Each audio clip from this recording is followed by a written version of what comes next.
என்னதான் டிஃப்ரெண்ட்டாக தீபாவளிக்கு ஸ்நாக்ஸு ஸ்வீட் ரெசிபிஸ் வீட்டில் செஞ்சாலும் முறுக்கு அதிரசம் இல்லாமல் தீபாவளியே கம்ப்ளீட் ஆகாது. அதுலேயும் ஸ்பெஷலாக முறுக்கில் நிறைய வெரைட்டிஸ் இருக்குது. அதில் ஒரு ரெசிபி தான் தேங்காய் பால் முறுக்கு. வாங்க எப்படி செய்கிறதுன்றதை பார்க்கலாம். இதுக்கு ஃபஸ்ட்டு 1 கிலோ அளவுக்கு பச்சரிசி இல்லைனா புழுங்கல் அரிசி எடுத்துக்கோங்க. இதுக்கு பொட்டுக்கடலை எவ்வளோ தேவைப்படும்னா 75 கிராம்லேருந்து 100 கிராம் வரைக்கும் நீங்கள் எடுத்துக்கலாம். அதுக்கு மேலே போச்சுன்னா முறுக்கு ரொம்ப கிறிஸ்பி ஆயிரும். அதுக்கப்புறம் உளுந்து வந்து பார்த்தீங்கன்னா 1/4 கிலோ தேவைப்படும். 1/4 கிலோன்றது 250 கிராம் அளவுக்கு தேவைப்படும். இது வந்து எப்படி அரைக்கணும்னா அரிசியை வந்து ஒரு 4-5 தடவை நல்லா அலசிட்டு அது நல்லா காய வச்சுட்டு மிஷினில் கொடுத்து நல்லா ஃபைன் பவுடராக அரைச்சி எடுத்துருந்துங்க. உளுந்து வந்து பார்த்தீங்கன்னா நிறம் மாறாமல் நல்லா வறுத்துட்டு அரைச்சிடணும். பொட்டுக்கடலை வந்து பார்த்தீங்கன்னா நீங்கள் நார்மலாகவே அதோட சேர்த்து அரைச்சிடலாம். இப்போ இதே மெஷர்மெண்ட்டில் நான் ஆல்ரெடி வந்து முறுக்கு மாவு ரெடி பண்ணி வச்சிருக்கேன். பாருங்கள், இதான் வந்து முறுக்கு மாவு. நல்லா கிறிஸ்பியாக நல்லா டேஸ்டியாக இருக்கும்.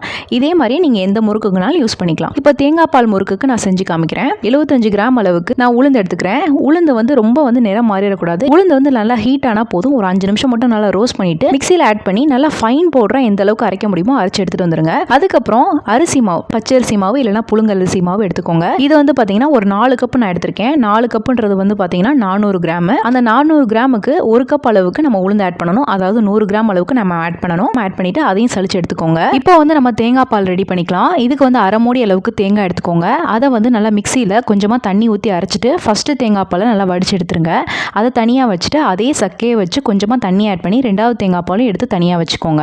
இப்போ வந்து நம்ம ரெடி பண்ணி வச்சிருக்க மாவில் 1/2 டீஸ்பூன் அளவுக்கு எள்ளு, 1 டீஸ்பூன் அளவுக்கு உப்பு, 1/4 டீஸ்பூன் அளவுக்கு ஓமம், 1/4 டீஸ்பூன் அளவுக்கு சீரகம், இது ரெண்டையுமே வந்து நல்லா இந்த மாதிரி க்ரஷ் பண்ணிட்டு ஆட் பண்ணிக்கோங்க. அப்படின்னா தான் வந்து முறுக்கு ப்ரெஸ்ல வந்து மாட்டாமல் இருக்கும். அதுக்கப்புறம் ஒரு 1/4 டீஸ்பூன் அளவுக்கு பெருங்காயத்தூள், 2 டீஸ்பூன் அளவுக்கு வெண்ணெய், இதை வந்து நான் கொஞ்சம் உருக்கிட்டு நான் ஆட் பண்ணியிருக்கேன். நீங்கள் பட்டர் வேணும்னு நினச்சிங்கன்னா நெய் இல்லைனா வந்து சூடாக இருக்க எண்ணெயை வந்து ஆட் பண்ணிக்கலாம். இது எல்லாத்தையுமே சேர்த்து நல்லா மிக்ஸ் பண்ணிக்கோங்க. அதுக்கப்புறம் நம்ம ரெடி பண்ணி வச்சிருக்க தேங்காய் பாலை கொஞ்சம் கொஞ்சமாக ஆட் பண்ணி நல்லா வந்து மிக்ஸ் பண்ணிக்கோங்க. உங்களுக்கு தேங்காய் பால் பத்தலைன்னா கொஞ்சமாக தண்ணி ஆட் பண்ணி நல்லா சாஃப்டான மாவை ரெடி பண்ணிக்கோங்க. நான் வந்து கொஞ்சம் ஸ்டிக்கியாக ரெடி பண்ணியிருக்கேன். அப்போனா தான் முறுக்கு ப்ரெஸ்ஸில் போட்டு எனக்கு புளியும் போது ஈஸியாக இருக்கும். அதுக்காக இப்படி ரெடி பண்ணியிருக்கேன். இதில் வந்து நான் பொட்டுக்கடலை ஆட் பண்ணதுக்கு ரீசன் என்னன்னா கலர் வந்து லைட்டாக சேஞ்ச் ஆயிரும். அதனால தான் நான் ரெடி பண்ணி வச்சிருக்க பேசிக் முறுக்கு மாவு செய்யாமல் தனியாக உங்களுக்கு செஞ்சு காமிச்சிருக்கேன். இப்போ வந்து முறுக்கு ப்ரெஸ்ஸில் ஆயில் வந்து நல்லா தடவிட்டு உள்ளுக்கு வந்து நம்ம ரெடி பண்ணி வச்சிருக்க மாவு வச்சுக்கலாம். முறுக்கு மாவு காயாமல் இருக்கிறதுக்காக மேலே வந்து ஒரு ஈர துணி போட்டு மூடிக்கோங்க. இப்போ வந்து முறுக்கு வந்து தட்டு பின்னாடி இந்த மாதிரி ஆயில் ஆட் பண்ணிட்டு புளிஞ்சு பாருங்க, அழகாவே நீட்டாவே வரும். அப்படி இல்லைன்னா கரண்டி பின்னாடி இந்த மாதிரி ஆயில் தடவிட்டு அது மேலே வந்து புளிஞ்சு பாருங்க, ரொம்பவே ஈஸியாக இருக்கும். அப்படி இல்லைன்னா நார்மலாக இந்த மாதிரி ஃப்ரை பண்ணுற கரண்டியில் ரெடி பண்ணி பாருங்க,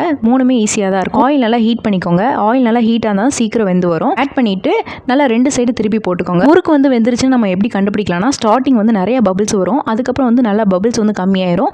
அப்போ வந்து நீங்கள் எடுத்துக்கலாம். தேங்காய் பால் முறுக்குல என்ன ஸ்பெஷாலிட்டி அப்படின்னு பார்த்தீங்கன்னா முறுக்கு வந்து நல்லா வெள்ளையாகவே இருக்கும், லைட்டாக தான் வந்து செவக்கும். இதே மாதிரியே எல்லா முறுக்கையும் மீடியம் ஃப்ளேமில் வச்சு ஃப்ரை பண்ணி எடுத்துட்டிங்கன்னா சூப்பரான தேங்காய் பால் முறுக்கு ரெடி ஆயிரும்.